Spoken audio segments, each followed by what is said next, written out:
Patuloy ang ginagawang paglilikas ng pamahalaan sa mga residenteng nakatira sa loob ng 6-kilometer permanent danger zone ng Bulkang Canlaon sa Negros Island Region.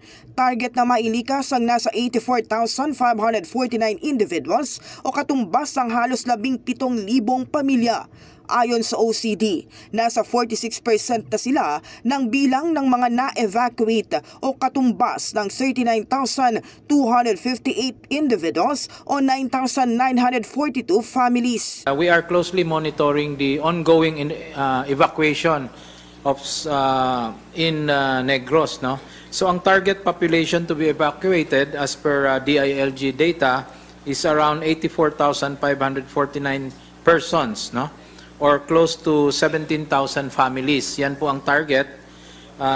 But as we speak, we have already evacuated 46% of that. Ang mga inilikas ay mula sa La Carlota City, La Castellana City at Canlaon City.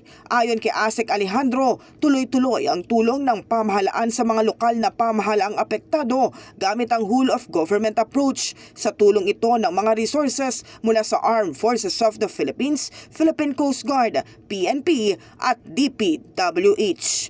In the heart of changing lives, ito si Brigada Kath Austria ng 105.1 Brigada News sa Manila, the Music and News Authority.